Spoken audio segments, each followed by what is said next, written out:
Abandonment to Divine Providence. By Father Jean-Pierre de Caussade, S.J. Book 2, On the State of Abandonment. Chapter 1. On the Nature and Excellence of the State of Abandonment. Section 4, Abandonment a Source of Joy. And Section 5, The Great Merit of Pure Faith. The state of abandonment comprises the most heroic generosity. There is nothing more generous than the way in which a soul having faith, accepts the most deadly perils and troubles, beholding in them something divine of the spiritual life.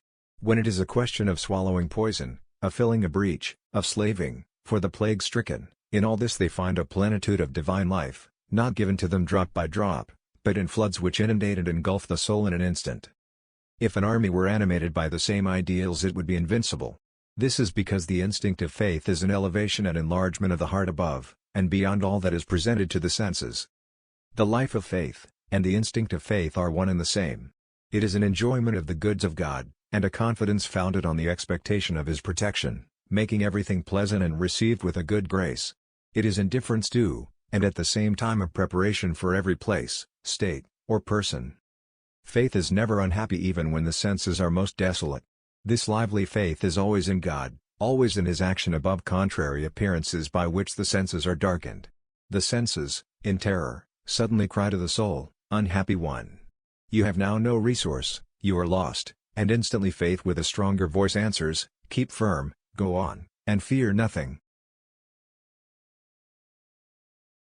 Section 5, The Great Merit of Pure Faith. By the state of abandonment and of pure faith the soul gains more merit than by the most eminent good works. Whatever we find extraordinary in the lives of the saints, such as revelations, visions and interior locutions, is but a glimpse of that excellence of their state which is contained and hidden in the exercise of faith, because faith possesses all this by knowing how to see and hear God, in that which happens from moment to moment. When these favors are manifested visibly it does not mean that by faith they have not been already possessed, but in order to make the excellence of faith visible for the purpose of attracting souls to the practice of it, just as the glory of Tabor, and the miracles of Jesus Christ were not from any increase of His intrinsic excellence, but from the light which from time to time escaped from the dark cloud of His humanity to make it an object of veneration and love to others. That which is wonderful in the saints is the constancy of their faith under every circumstance. Without this there would be no sanctity. In the loving faith which makes them rejoice in God for everything, their sanctity has no need of any extraordinary manifestation. This could only prove useful to others who might require the testimony of such signs, but the soul in this state, happy in its obscurity, does in no way rely on these brilliant manifestations. It allows them to show outwardly for the profit of others, but keeps for itself what all have in common, the will of God, and His good pleasure. Its faith is proved in hiding, and not in manifesting itself, and those who require more proof have less faith.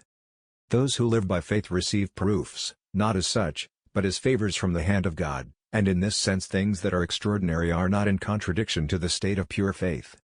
But there are many saints whom God sets up for the salvation of souls, and from whose faces He causes rays of glory to stream for the enlightenment of the most blind.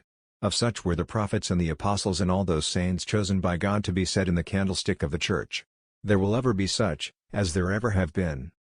There is also an infinity of others who, having been created to shine in the heavens, give no light in this world, but live and die in profound obscurity. Next video, Section 6, Submission of Free Gift to God. Thanks.